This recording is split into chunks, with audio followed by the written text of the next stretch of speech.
Chen Genson cần ní hạ đôi chi mình trầm trời tê miền tế, lực muốn khôi prok nhom bằng cục khai mùi tơ trầm tại bề rồi dọn tê. Lực ní sạch nhiệt nhom điệp ca hay đợi ban chỉ lăng đầu bề rồi 50 dọn từ với tầm lái nhẹ squat nhưរបស់ឯងនេះឡើងថ្លៃលឿនជាងសាច់ជ្រូកទៅទៀតជីនបៅកន្លះឆ្នាំនេះប្រេងសណ្ដែកឡើងថ្លៃ 30% ហើយសូម្បីតែឆ្អឹងជំនីជ្រូកក៏ឡើងថ្លៃដែរទើបតម្លៃរបស់ខ្ញុំត្រូវឡើងតាមនឹងលើកនេះឡើង 50 យ៉នក៏ព្រោះតែខ្ញុំបានជួជំនួយការពីអ្នកមកជួយបន្ថែមដែរខ្ញុំមិនអាចឲ្យគេមកធ្វើការឲ្យទេបានឡើយអ្នកទាំងអស់គ្នាស្ដាប់មើលចុះ Chen Genson ឥឡូវគ្រាន់បើណាចេះរកស៊ីយកចំណេញលើបងប្អូនអ្នកភូមិឯងមិនចេះខ្មាស់អ៊ីនបន្តិចសោះឡើយមួយទៅឡើងថ្លៃ 50 យ៉ន100ទៅគឺ 5000 យ៉នបាត់ហើយ Chen Genson ហេតុអ្វីបានជាចិត្តឯងខ្មៅយ៉ាងនេះត្រូវហើយ Genson សុទ្ធតែជាអ្នកភូមិជាមួយគ្នាហេតុអ្វីបានជាឯងចង់ឡើងថ្លៃទៅវិញអាមនុស្សហមើលគុណគឺមកពីអ្នកភូមិឲ្យតម្លៃលើស្នាដៃរបស់ឯងទេបើមិនដូច្នោះទេតំណែងមេចុងភៅក្នុងភូមិគ្មានថ្ងៃបានមកដល់ដៃឡើយអាមនុស្សស៊ីបាយបោកឆ្នាំងស្ដោះទឹកមកដាក់ខ្ញុំយល់ថាម្ហូបរបស់ Genson ស័ក្តិសមនឹងតម្លៃនេះណាស់ម្ហូបរបស់គេធ្វើមកឆ្ងាញ់ខ្លាំងណាស់ម្យ៉ាងទៀតគេក៏បានប្រាប់ហើយថាគេសុខចិត្តខាត់បងលុយផ្ទាល់ខ្លួនរហូតមកយើងមិនអាចឲ្យគេខាត់បងរហូតបែបនេះបានទេណែមីងវាងបើមីងពូកែនិយាយការពីគេម្លឹងចុះហេតុអ្វីមីងមិនជួយចេញថ្លៃបាយថ្ងៃនេះឲ្យខ្ញុំតែម្ដងទៅជំនាញធ្វើម្ហូបរបស់ Chen Genson គឺពួកយើងអ្នកភូមិជាអ្នកជួយលើកតម្កើងឲ្យល្បីទេក្រៅពីអ្នកភូមិយើងតើមានអ្នកណាគេចង់ញ៉ាំម្ហូបរបស់វាទៀតសូម្បីតែម្ហូបក្នុងក្រុងក៏គេមិនចង់ប្រៀបផងតើម្ហូបក្នុងក្រុងគេប្រើសាច់ប្រភេទណាហើយតើខ្ញុំប្រើសាច់ប្រភេទណាតើអ្នកទាំងអស់គ្នាមិនដឹងខ្លួនទេសម្រាប់អាហារពេលនេះលុយដែលលើ 50 យ៉ននោះលើកនេះខ្ញុំមិនយកក៏បានដែរតែខ្ញុំត្រូវនិយាយគ្នាឲ្យបានច្បាស់ចាប់ពីពេលនេះទៅខ្ញុំនឹងមិនចេញលុយផ្ទាល់ខ្លួនមកប៉ះពាល់ឲ្យទៀតទេឈប់ធ្វើពុតទៅ Chen Genson បើឯងមិនចង់ធ្វើទេក៏ប្រាប់មកត្រង់មកកុំយកការឡើងថ្លៃមកធ្វើឲ្យគេទាស់ចិត្តអីខ្ញុំមកថាសៀវលីវនៅឃុំចិត្តខាងមួយទៅគេយកតែ280 យ៉នប៉ុណ្ណោះស្នាដៃគេក៏មិនចាញ់អញប៉ុន្មានដែរ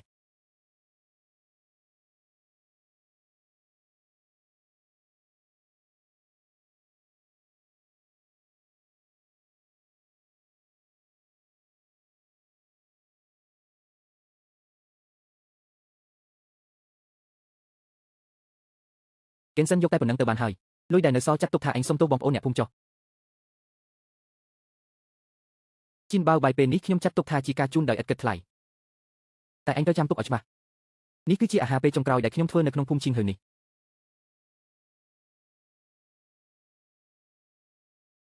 ចាប់ពីថ្ងៃនេះទៅ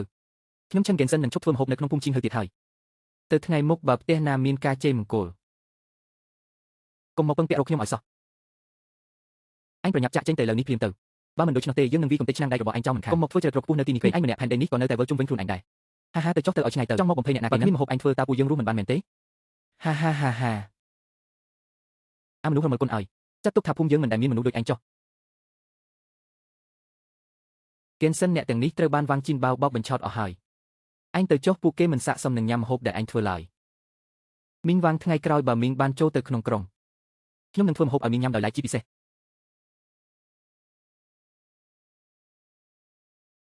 ជីនបៅសប្តាហ៍ក្រោយក្រុមការងារកាត់បន្ថយភាពក្រីក្រថ្នាក់ស្រុកនឹងមកពិនិត្យហើយពួកគេក៏នាំវិនិយោគិនធំម្នាក់មកជាមួយដែរតើអញរកអ្នកណាមកធ្វើម្ហូបសម្រាប់កម្មវិធីទទួលភ្ញៀវនេះត្រូវតែរៀបចំឲ្យមានមុខមាត់បំផុតណាកុំបារម្ភអីពូខ្ញុំបានរកស៊ីវលីវនៅឃុំចិត្តខាងរួចរាល់ហើយគេធ្វើម្ហូបតាមបែបសម័យថ្មីតម្លៃថោកហើយថែមទាំងមើលទៅស្អាតទៀបម្ហូបបែបបុរាណរបស់ Chen Genson គឺហួសសម័យបាត់ទៅហើយបងបាវកុំបារម្ភអី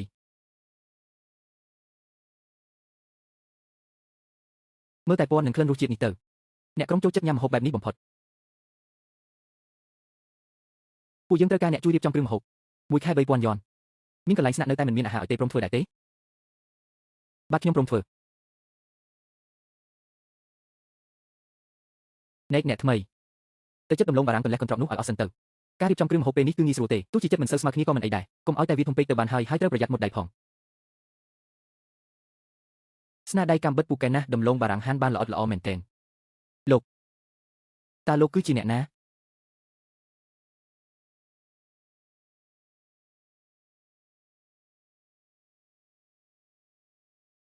ឥឡូវនេះសូម្បីតែរសជាតិម្ហូបផ្ទះបែបនេះក៏រកមិនចង់បានដែរមែនទេមានតែរសជាតិគ្រឿងផ្សំគីមីប៉ុណ្ណោះអ្នកនៅទីនោះចេះធ្វើម្ហូបឆាគ្រឿងក្នុងជ្រូកដែរទេលោកតានៅខាងក្រៅនោះគឺជាមនុស្សរើសអើងម្ហូបណាស់បាទខ្ញុំចេះធ្វើ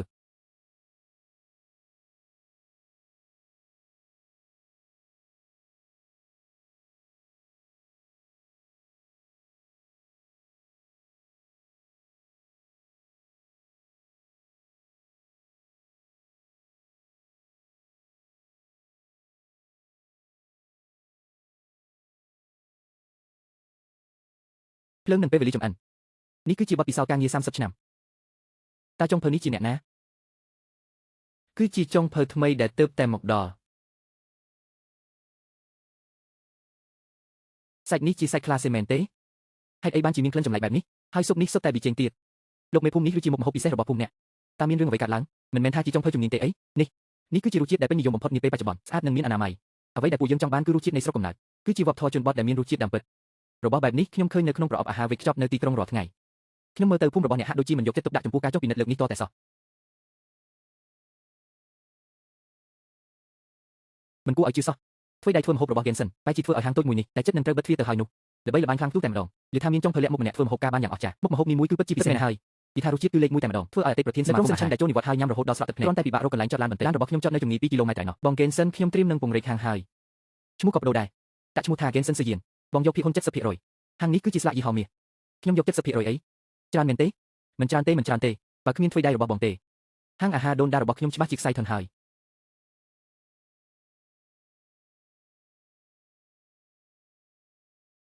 នេះមិនមែនជាChen Gensenទេអីគេល្បីនៅទីក្រុងណាស់មួយទៅតម្លៃ 5000 យ៉នថែមទាំងត្រូវកក់ទុកមុនមួយខែទៀតផងព្រះអើយកាលនោះពួកយើងដេញគេចេញព្រោះតែលុយ50 យ៉នល្បីហើយយ៉ាងម៉េចប្រហែលជាជួមនុស្សឲ្យមកសម្ដែងទេដឹងធ្វើដៃរបស់គេមានអីក្រៅពីដាក់ប្រេងច្រើននិងអំបិលច្រើននោះអញបិទមកទៅកាលមុនមិនដាច់ចិត្តចំណាយ300 យ៉នឥឡូវចំណាយ 5000 យ៉នក៏មិនប្រកាសថាបានញ៉ាំដែរមកពីអញនឹងហើយដែលធ្វើឲ្យចុងភៅលំដាប់ក្នុងភូមិយើងខឹងរត់បាត់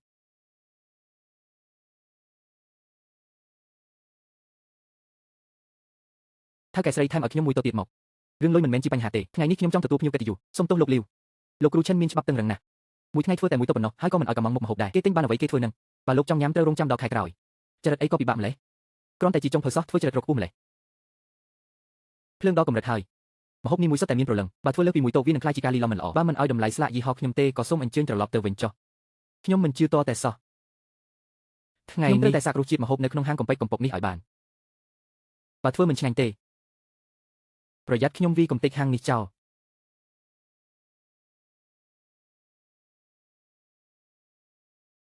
គ្រាន់តែស្ពៃស៊ុបថ្លាបែបនេះយកថ្លៃខ្ញុំ880 យ៉នអី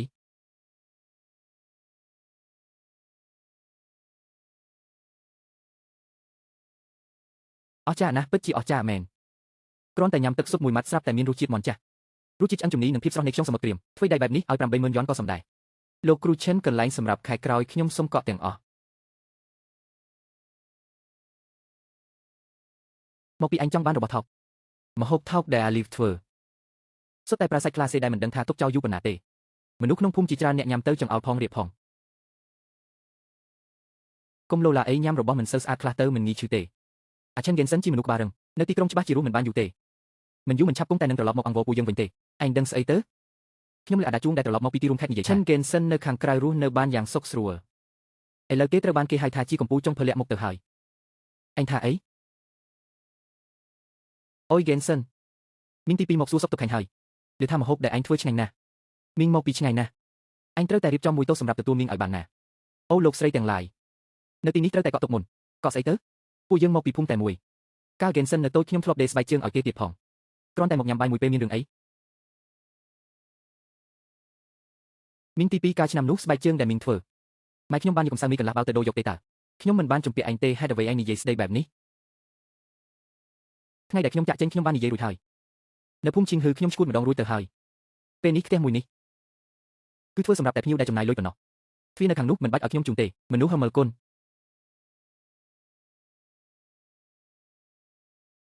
ឮថាទីនេះមានចុងភៅជនបទម្នាក់បានបោកប្រាស់អ្នកមានមុខមាត់ពេញទីក្រុងខេត្តអស់ហើយថ្ងៃនេះខ្ញុំចង់មកសាកល្បងមើលបន្តិចថាអ្វីទៅជាភាពស៊ីវិល័យនៃពិធីជប់លៀងបែបជនបទលោកគ្រូឈិនហ៊ានប្រកួតជាមួយខ្ញុំមួយប្រកួតទេបើចាញ់អញត្រូវដកស្លាកយីហោនេះចេញទៅកុំឲ្យមកបង្ខូចអាជីពជាចុងភៅទៅទៀតដោយក្តីរីករាយ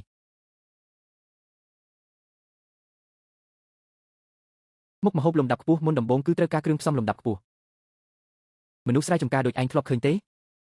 បើចុងភៅម្នាក់ពឹងផ្អែកតែលើគ្រឿងផ្សំតែមានតម្លៃថ្លៃមកបោកបញ្ឆោតរសជាតិគេហៅថាអ្នករែកពុនគ្រឿងផ្សំតែប៉ុណ្ណោះថ្ងៃនេះចង់ប្រកួតអ្វីប្រកួតមុខម្ហូបសាច់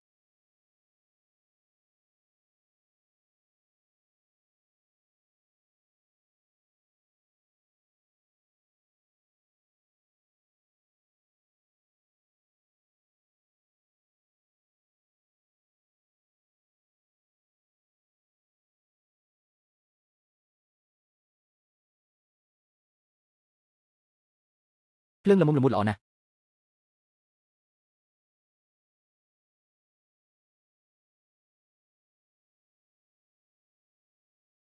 រលីក្នុងមាត់តែម្ដងក្លិនស្ត្រប់ហ្វពិតជាក្រអូបឈ្ងុយខ្លាំងណាស់ពិនទុពេញមិនអន់ទេ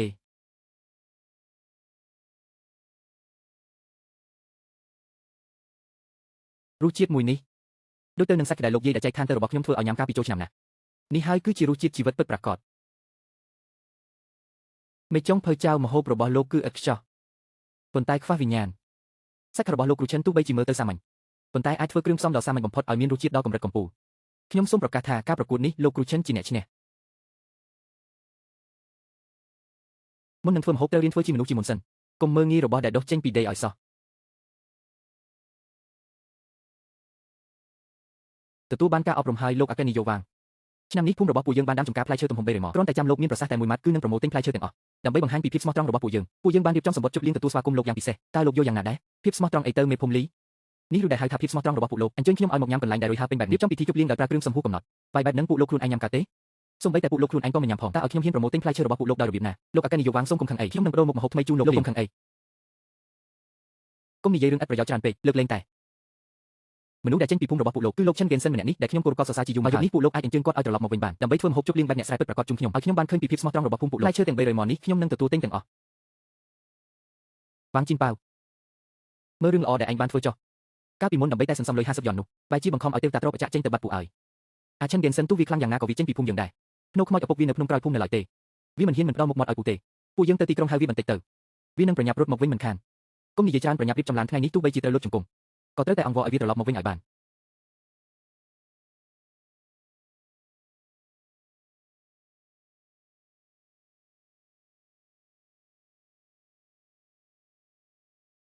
និយាយមែនបរិយាកាសនេះហាក់ដូចជាធំដុំជាងមន្ត្រីស្រុកចុះមកត្រួតពិនិត្យទៅទៀតសូមផ្លូវផងជួយចេញផ្លូវបន្តិចពួកយើងគឺជាសាច់ញាតិបង្កើតរបស់ថៅកែឈិនសូម្បីតែមេភូមិក៏មកដែរប្រញាប់ឲ្យពួកយើងចូលទៅភ្លាមសូមទោសផងមិនខ្វល់ថាជាមេភូមិស្អីទេការណាត់ជួបគឺមិនអនុញ្ញាតឲ្យចូលទាំងអស់អូនប្រុសជួយយកបន្តិចទៅខ្ញុំគឺជាលីវៃគូមកពីភូមិឈីងហឺអញជួយប្រាប់ហ្គេនសិនបន្តិចទៅគាត់ប្រកាសជាចេញមកទទួលខ្ញុំមិនខានលោកគ្រូឈិនមានប្រសាសន៍ថាមកពីភូមិឈីងហឺទាំងអស់គឺមិនទទួលស្វាគមន៍ទេសូមត្រឡប់ទៅវិញចុះហ្គេនសិនឲ្យពូវៃគូមកសួរសុខទុក្ខខាញ់ហើយអីយ៉ាឥឡូវឯងនៅទីក្រុងមានមុខមាត់ខ្លាំងណាស់ធ្វើឲ្យភូមិយើងមានមុខមាត់ណាស់មេភូមិលីមានការអីមែនទេគឺបែបនេះទីផ្សារលក់ផ្លែឈើក្នុងភូមិកំពុងជួបការលំបាកបន្តិចបន្តួចថៅកែទំនោះចង់ញ៉ាំម្ហូបដែលឯងជាអ្នកធ្វើតែម្នាក់គត់ចាត់ទុកថាយើងជាអ្នកភូមិជាមួយគ្នាជួយត្រឡប់ទៅវិញឲ្យឆ្លងផុតការលំបាកនេះទៅពូសុំអង្វរឯងហើយឈិនហ្គេនសិនឯងកុំបានចិត្តហួសហេតុពេកសូម្បីតែមេភូមិក៏មកអញ្ជើញឯងដោយផ្ទាល់ដែរតើឯងនៅមានសម្ភារៈខ្លះទេបើគ្មានទឹកដីភូមិយើងចិញ្ចឹមឯងទេតើឯងមានថ្ងៃនេះដែរឬទេវាងជីនប៉ៅឯងទៅរកចុងភៅដែលគ្មានគុណភាពម្នាក់នោះមកធ្វើម្ហូបដើម្បីកាត់ក្បាលទឹកមួយទុំមួយរយ័នតើស្មានថាអ្នកភូមិទាំងអស់ជាមនុស្សល្ងងមែនទេទើបជឿតាមសម្ដីរបស់គេនោះអញស៊ីកម្រៃជើងសារមួយទុំមួយរយ័នប្រាប់ខ្ញុំថាឥឡូវម្នាក់នោះគឺជាមិត្តភក្តិរបស់ឯងតែថ្លៃដាំប៉ុណ្ណោះឯងកុំស្ដាប់សម្ដីមួបង្កាច់របស់គេអីអញព្រោះតែលុយស្មោកគ្រោកបន្តិចបន្តួចរបស់ខ្លួនឯងក៏មកបំបីឆ្នាំងបាយរបស់អ្នកភូមិទាំងមូលបែបនេះគិនសឹងកំហុសរាប់ពាន់ជំពូកនេះគឺជាកំហុសរបស់ពូអញជួយសង្គ្រោះភូមិផងទៅផ្លែឈើលើផ្ទៃដី300រៃនោះរលួយអស់ហើយអ្នកគ្នាគ្មានសូម្បីតែលុយសម្រាប់ធ្វើបុណ្យចូលឆ្នាំផងបើដឹងថាមានថ្ងៃនេះទៅហើយចាំបាច់ធ្វើបែបនោះតាំងពីដំបូងលោកនៃភូមិមនុស្សពេញវ័យត្រូវតែទទួលខុសត្រូវចំពោះការសម្រេចចិត្តរបស់ខ្លួនឯងខ្ញុំជឿនគិនសឹងជាមនុស្សរឹងរូសបន្តិចខ្ញុំគ្រាន់តែដឹងថាឆ្នាំងដែលបែកហើយខ្ញុំមិនអាចជួសជុលវិញបានទេផ្ទះបាយគឺជាកន្លែងធ្វើការងារមនុស្សមិនពាក់ព័ន្ធហាមចូលអញ្ជើញអ្នកទាំងពីរត្រឡប់ទៅវិញដោយសុវត្ថិភាពខ្ញុំចាំបានគ្រូសាតកោវាងក៏ត្រូវដែរជាង1ខែហើយអត្រាប្រាក់ចំណេញក្នុងមួយតុគឺខ្ពស់ជាងភោជនីយដ្ឋានលំដាប់កាយមីឈីលីន2របស់ពួកយើងតែនេះមិនមែនជាចំណុចសំខាន់ទេគេបានដណ្ដើមយកអតិថិជនសំខាន់ក្នុងជួររដ្ឋាភិបាលនិងអ្នកជំនួញក្នុងកិច្ចការនាយកស៊ូតើលោកចង់មានន័យថាឲ្យបង្ក្រាបគេមែនទេមេមន់ដែលអាចពងជាមាសបានចាំបាច់សម្រាប់វាធ្វើអីខ្ញុំចង់ទិញវាទុករួចធ្វើវាជាខ្សែសង្វាក់ផលិតកម្មហើយពង្រីកឲ្យពេញផ្ទៃប្រទេសលោកគ្រូឈឿនស្នាដៃរបស់លោកគឺជាសិល្បៈដ៏អស្ចារ្យប៉ុន្តែបើនៅតែក្នុងច្រកឌឹងហែមតូចបែបនេះវាហាក់ដូចជាខាត់បង់សមត្ថភាពរបស់លោកណាស់ក្រុមហ៊ុនទីងហ្វុងចំណាយលុយ30លានដើម្បីទិញយីហោគ្រឿងសឹងលោកមិនត្រឹមតែទទួលបានលុយប៉ុណ្ណោះទេថែមទាំងអាចក្លាយជាទីប្រឹក្សារដ្ឋបាលរបស់ក្រុមហ៊ុនទីងហ្វុងទៀតផងមិនចាំបាច់មកហិតក្លិនផ្សែងខ្លាញ់រាល់ថ្ងៃទៀតទេលោកអគ្គនាយកស៊ូការធ្វើម្ហូបគឺអាស្រ័យលើទឹកដីនិងស្មារតីអ្វីដែលចេញពីខ្សែសង្វាក់ផលិតកម្មគេហៅថាចំណីសត្វមិនមែនហៅថាបាយម្ហូបនោះទេម្ហូបរបស់ខ្ញុំគឺត្រូវតែខ្ញុំធ្វើដោយផ្ទាល់ដៃមានមន្តសការល្អណាស់ប៉ុន្តែចំនួនគឺជាគ្រឿងចាក់ឈូសឆាយវាមិនខ្វល់ពីរឿងមន្តសការទេគឺនិយាយតែពីរឿងច្បាប់ទម្លាប់ប៉ុណ្ណោះសង្ឃឹមថាលោកនឹងមិនស្ដាយក្រោយនៅថ្ងៃមុខទៅចុះថៅកែស្រីគិនសឹងខ្ញុំសូមអភ័យទោសផងអាគារនេះក្រុមហ៊ុនទីងហ្វុងបានទិញដាច់កាលពីម្សិលមិញហើយក្នុងនាមពួកគេជាម្ចាស់ថ្មីបានសម្រេចចិត្តបញ្ចប់កិច្ចសន្យាជួលមុនកំណត់ធ្វើបែបនេះមិននឹងកើតការកក់ទុករបស់ពួកយើងឥឡូវនេះគឺពេញរហូតដល់10ឆ្នាំទៅហើយធ្វើបែបនេះមិនមែនចង់បំបែកយីហោពួកយើងទេអីនេះគឺជាសកម្មភាពអាជីវកម្មស្របច្បាប់សូមអ្នកទាំងអស់គ្នារៀបចំចាក់ចេញក្នុងរយៈពេល3ថ្ងៃទឹកស៊ីអ៊ីវអាប់ក្នុងពីង3ឆ្នាំដែលថៅកែកំងទុកខ្ញុំមកដឹកខ្លះគិនសឹងឲ្យមិនមែនខ្ញុំមិនលក់ឲ្យឯងទេក្រុមហ៊ុនទីងហ្វុងបានទិញផលិតផលពេញ1ឆ្នាំរបស់ពួកយើងដាច់អស់ហើយក៏បានចុះកិច្ចសន្យាដាច់មុខទៀតផងបើខ្ញុំលក់ឲ្យឯងតែ1ដុល្លារត្រូវសងការខូចខាតឲ្យពួកគេ1លានយ៉នឯណោះបងគិនសឹងតាគួរធ្វើបែបណាទៅពួកនេះពិតជាសាហាវខូខើណាស់ពួកគេចង់ធ្វើបាបឲ្យពួកយើងដាច់បាយស្លាប់ហើយតើមូលធនអាចទិញយកដីឃ្លីបានទិញយកកន្លែងផលិតបានប៉ុន្តែមិនអាចទិញយកស្នាមព្រិននៅលើដៃរបស់ខ្ញុំបានឡើយកុំបារម្ភអីមេឃមិនទាន់រលំទេល្បិចកលរបស់អាំស៊ីស៊ូជាមម្នាក់នោះខ្ញុំបាននឹកខ្លះហើយក្មេងជំនាន់ក្រោយពិតជាគួរឲ្យខ្លាចមែនប៉ុន្តែគេគិតតែពីផលប្រយោជន៍ជ្រុលពេកភូមិព្រឹងនេះគឺជាគេដំណើរដូនតារបស់ខ្ញុំ ទុកចោលក៏ទំនេរដែរលើកមកទីនេះចុះខ្ញុំចង់ដឹងណាស់ថាតើក្រុមហ៊ុន Ting Fong របស់បង្ខំទិញផ្ទះដូនតារបស់ខ្ញុំដែរឬអត់លោកតាលេងអរគុណលោកតាណាស់សេចក្តីរាប់អាននេះខ្ញុំនឹងចងចាំទុករឿងទីតាំងត្រូវបានដោះស្រាយហើយប៉ុន្តែចុះរឿងទឹកស៊ីអ៊ីវនិងសាច់ពិសេសនោះគិតយ៉ាងម៉េចទៅស៊ូជីមឹងគេដឹងត្រឹមតែសម្លឹងមើលកន្លែងផលិតធំដែលមានឈ្មោះបោះសម្លេងប៉ុណ្ណោះគេមិនយល់ពីទឹកដីដ៏ធំធេងនៃប្រទេសចិនទេខ្ញុំដើរធ្វើម្ហូបតាមកម្មវិធីនៅជនបទអស់រយៈពេល20ឆ្នាំដែលមានលោកយាយចេះធ្វើមេទឹកស៊ីអ៊ីវតែមានរសជាតិដើមឆ្ងាញ់បំផុតច្រកភ្នំណាដែលមានចិញ្ចឹមជ្រូកស៊ីស្មៅព្រៃ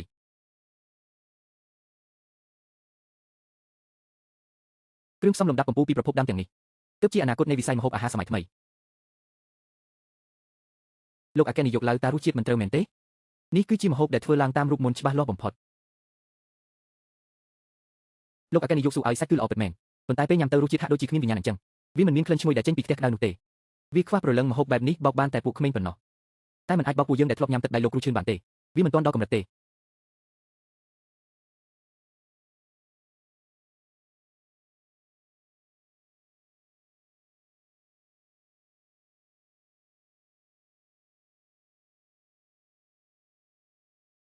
អើយប្រាប់ខ្ញុំមើលតើលោកគ្រូឈឿនលើកនេះមិនខាតបង់ធំទេអីពួកយើងបើកឡានអស់3ម៉ោងដឹកប្រអប់ពេញមួយឡានគ្រាន់តែដើម្បីមកប្រមូលទិញពីផ្ទះមួយហ្នឹងបើតាមខ្ញុំយល់រឿងដែលគាត់ត្រូវបានគេបណ្ដេញចេញកាលពីឆ្នាំនោះមិនមែនថាអ្នកមិនដឹងឯណាបើជាខ្ញុំវិញទោះចំការនោះរលាយអស់ក៏ខ្ញុំមិនខ្វល់ដែរដល់ហើយបន្តិចទៀតចុះពីលើឡានមិនបាច់សម្ដែងធ្វើជាតញោឬរាក់ទាក់អីទេលោកគ្រូឈិនបានផ្ដាំមកថាទទួលទិញតែពីអ្នកស្រីវ៉ាងគួយហ្វាម្នាក់គត់យល់ហើយថាជីវិតនេះពិតជាមិនអាចបន្តទៅមុខរួចទេមេភូមិលោកត្រូវតែផ្ដល់ការពន្យល់ដល់ពួកយើងមួយឆ្នាំនេះពួកយើងធ្វើការទេហើយថែមទាំងជំពាក់បំណុលថ្នាំកសិកម្មនិងជីគីមីវិវត្តទៀត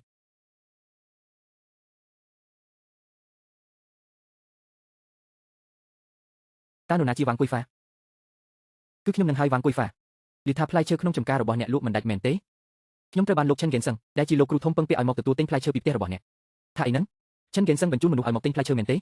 បើអញ្ចឹងមែនផ្លែឈើក្នុងចម្ការពួកយើងមានសង្ឃឹមហើយសមិទ្ធចម្ការរបស់ពួកយើងនៅក្បែរនេះដែរតើជួយទិញរបស់ផ្ទះពួកយើងមុនទៅ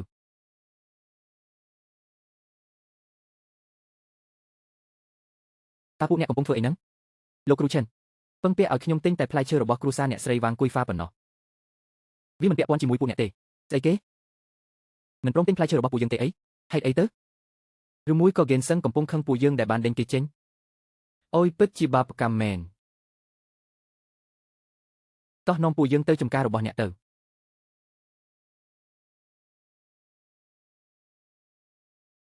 ចាស់ល្អណាស់មកពីអាម្នាក់ឈ្មោះវ៉ាងជីនប៉ាវនោះឯងដែលជាអ្នកធ្វើឲ្យពួកយើងនាំគ្នាធ្វើបាបឈិនហ្គិនសឹងចិត្តបង្ខំឲ្យគេចាក់ចេញទៅមែនហើយ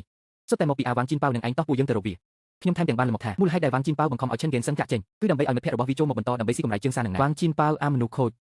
មែនហើយកម្រៃជើងសារបន្តិចបន្តួចរបស់ឯងធ្វើឲ្យអ្នកភូមិស្លាប់ទាំងរូបអស់ហើយខ្ជាក់លុយនោះចេញមកវិញភ្លាម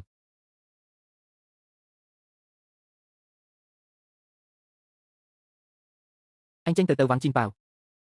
ស្រុកជីងហ៊ឺគ្មានកន្លែងសម្រាប់អញទៀតទេទៅរកការងារធ្ងន់ធ្វើនៅទីក្រុងទៅហើយសន្សំសងលុយគ្រប់គ្នាវិញ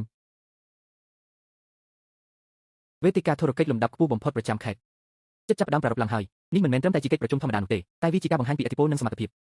អ្នកចូលរួមសុទ្ធតែជាឥស្សរជននយោបាយនិងធុរកិច្ចលំដាប់កម្ពុជាប្រចាំខេត្តត្រូវដណ្ដើមយកសិទ្ធិរៀបចំឲ្យបានទោះត្រូវចំណាយអ្វីក៏ដោយខ្ញុំមិនត្រឹមតែចង់លាងជម្រះភាពអាម៉ាស់ពីមុននោះទេតែថែមទាំងចង់ឲ្យឈិនហ្គិនសឹងបានដឹងថាច្បាប់ទម្លាប់របស់សង្គមជាន់ខ្ពស់ចុងក្រោយគឺសម្រេចលើកម្លាំងដើមទុនតែប៉ុណ្ណោះជំរាបទៅខាងក្រោមរៀបចំបន្ទប់ប្រជុំមួយឲ្យខ្ញុំលោកប្រធានចាងលោកគឺជាអ្នកទទួលខុសត្រូវរៀបចំវេទិកាលើកនេះលោកអាកែនាយកស៊ីវមិនបាច់មើលទៀតទេសម្រាប់ពិធីជប់លៀងពេលល្ងាចនៃវេទិកាលើកនេះខ្ញុំបានសម្រេចចិត្តជ្រើសរើសមនុស្សទុកជាមុនរួចហើយតើនរណាទៅគឺលោកគ្រូឈិនហ្គិនសឹងលោកប្រធានចាងគាត់មានតែផ្ទះចាស់កំទេចមួយក្នុងប៉ុណ្ណោះសូម្បីតែក្រុមសេវាកម្មសម្រុំមួយក៏គ្មានដែរនេះគឺជាវេទិកាកម្រិតខេត្តណាលោកអាកែនាយកស៊ីវលោកជឿជាក់លើប្រព័ន្ធឧស្សាហកម្មរបស់លោកខ្លាំងពេកហើយអ្នកមានអំណាចពិតប្រាកដតាមម្ហូបថ្លៃណាដែលពួកគេមិនធ្លាប់ញ៉ាំអ្វីដែលពួកគេចង់បានគឺភាពផ្ចិតផ្ចង់ដែលគ្មានពីរស្នាដៃរបស់លោកគ្រូឈិនគឺជាធនធានដ៏កម្រនិងខ្ពង់ខ្ពស់បំផុតរឿងនេះមិនអាចជេរគ្នាបានទេ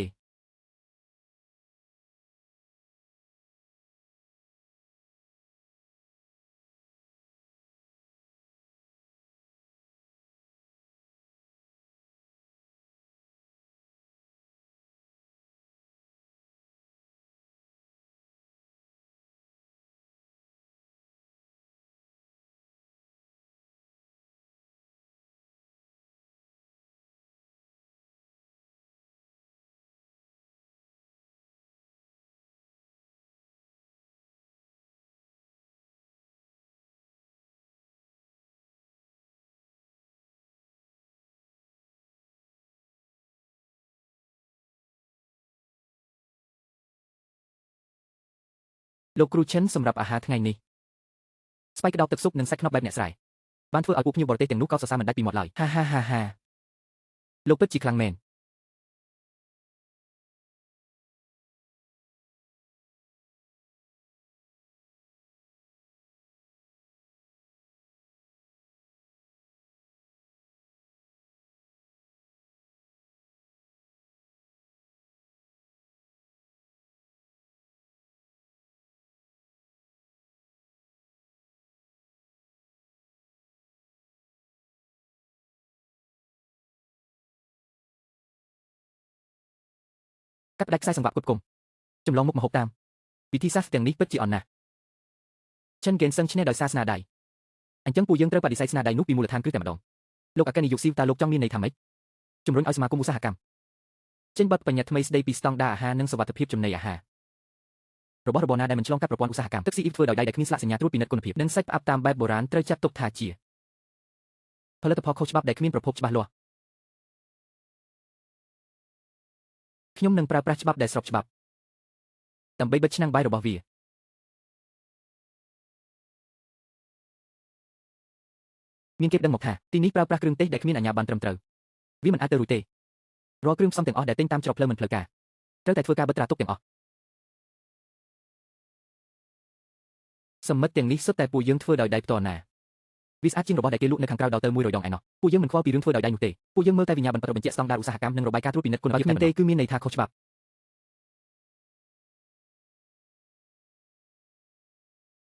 ត្រូវផ្អាកអាជីវកម្មដើម្បីកែលម្អក្នុងរយៈពេល1 ខែរងចាំរហូតដល់ទទួលបានលិខិតបញ្ជាក់គ្រឿងផ្សំត្រឹមត្រូវតាមស្តង់ដារទើបអាចដាក់ពាក្យស្នើសុំអាជីវកម្មបន្តបន្សំឡើងវិញបាន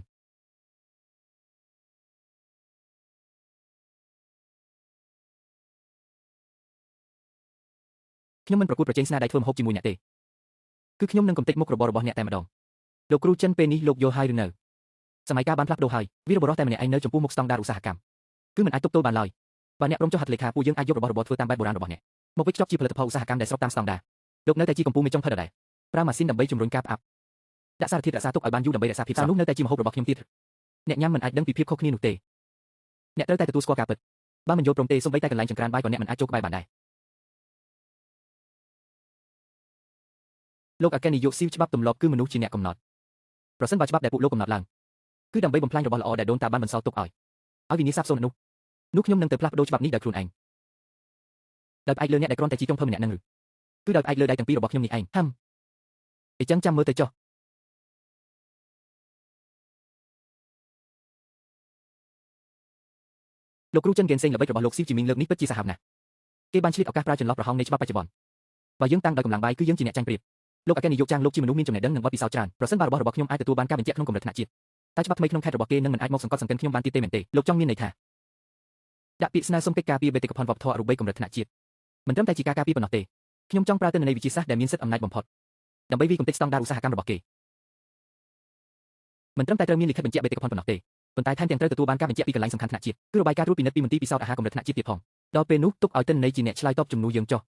ខ្ញុំនឹងទៅតាក់ទងឲ្យលោកគ្រូចិនលោកម្នាក់នេះមកពីកន្លែងសំខាន់ថ្នាក់ជាតិគាត់គឺជាអ្នកទទួលបន្ទុកមន្ទីរពិសោធន៍អាហារគឺលោកតាជោខាងជៀនលោកគ្រូចិនគោលបំណងនៃស្តង់ដារឧស្សាហកម្មគឺដើម្បីសុវត្ថិភាពតើលោកច្បាស់ទេថាចំនួនបាក់តេរីនៅក្នុងកន្លែងធ្វើបែបបុរាណរបស់លោកអាចគ្រប់ស្តង់ដារខ្ញុំធ្វើម្ហូបអស់រយៈពេល20ឆ្នាំមកហើយកម្ដៅនៅក្នុងដៃនិងក្លិននៅក្នុងច្រមុះរបស់ខ្ញុំគឺជាឧបករណ៍វាស់វែងដែលសុក្រិតបំផុតខ្ញុំមិនខ្លាចការត្រួតពិនិត្យឡើយខ្ញុំគ្រាន់តែចង់បានទិន្នន័យដែលយុត្តិធម៌មួយតែប៉ុណ្ណោះជំរាបសួរលោកថ្នាក់ដឹកនាំនិងមិត្តរួមអាជីពទាំងអស់គ្នាកន្លែងផលិតដោយដៃតាមបែបបុរាណគឺមានភាពមិនច្បាស់លាស់ខ្ពស់ណាស់បរិយាកាសនៃការផ្អាប់ប្រភពនៃក្រុមបាក់តេរីនៃការអនុវត្តស្ទើរតែគ្រប់ជំហានទាំងអស់គឺមិនអាចមើលឃើញនិងគ្រប់គ្រងបានត្រូវលុបបំបាត់ចោលទាំងស្រុងនៅគ្រឿងផ្សំតាមបែបធម្មជាតិដែលគ្មានការបញ្ជាក់ស្តង់ដារឧស្សាហកម្មការជំរុញឲ្យមានស្តង់ដារដាច់ខាតទើបជាផ្លូវចេញតែមួយគត់សម្រាប់វិស័យម្ហូបអាហារ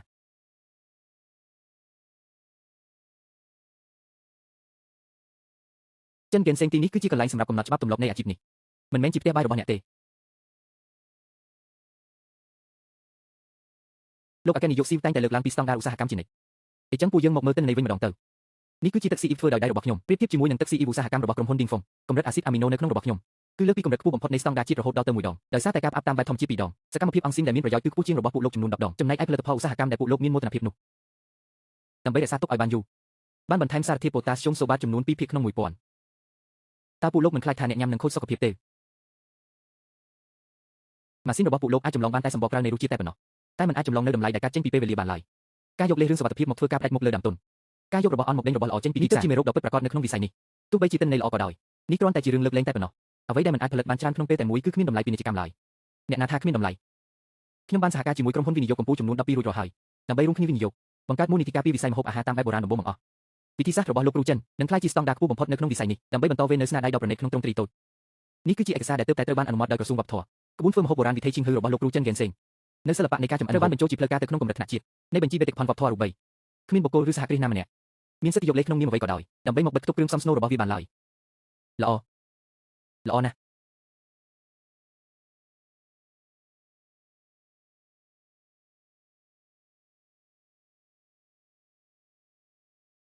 ស៊ូជីមិញយុទ្ធសាស្ត្រវីលោកខ្លាំងពេករបស់លោកធ្វើឲ្យសម្ព័ន្ធក្រុមហ៊ុនខាតបង់យ៉ាងធ្ងន់ធ្ងរក្រុមប្រឹក្សាពិបាលបានបោះឆ្នោតអនុម័តរួចហើយសម្រាប់ដកលោកចេញពីតំណែងនាយកប្រតិបត្តិប្រមូលខឲ្យចេញទៅខ្ញុំចាញ់ហើយ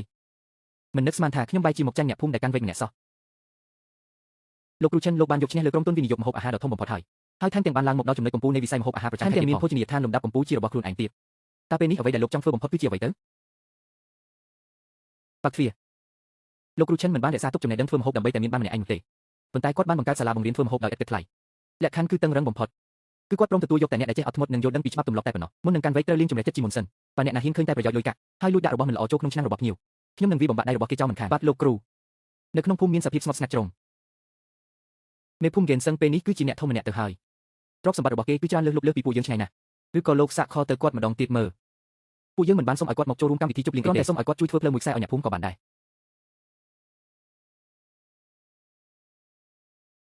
សុំទោសលេខដែលលោកអ្នកកំពុងហៅគឺជាលេខដែលមិនទាន់មានប្រើប្រាស់នៅឡើយទេ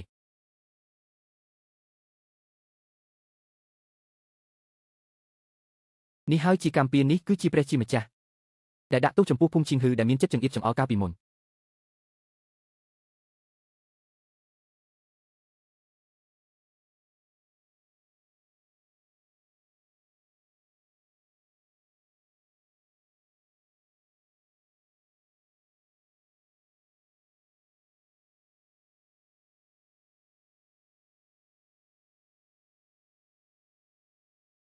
លោកគ្រូឈិនថ្ងៃនេះត្រូវទទួលភ្ញៀវបរទេសកុំបារម្ភអីមិនថាអ្នកដែលហូបម្ហូបនោះជាអ្នកណាឡើយនៅក្នុងឆ្នាំងរបស់ខ្ញុំគឺមានតែពាក្យថាយកចិត្តទុកដាក់តែមួយគត់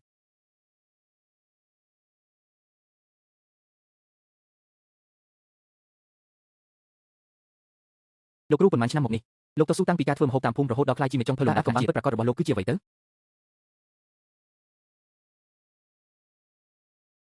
គឺអាស្រ័យលើរបស់មួយនេះហើយក៏ត្រូវធ្វើឲ្យសមនឹងឆ្នាំងបាយមួយនេះនិងសមនឹងមន្តសការរបស់ខ្លួនឯងដែរចំណែកឯការគិតកេងចំណេញភាពលោភលន់និងភាពស៊ីវិល័យទាំងនោះវាក៏គ្រាន់តែជាកំទេចធូលីតែនៅលើចង្ក្រានបាយតែប៉ុណ្ណោះ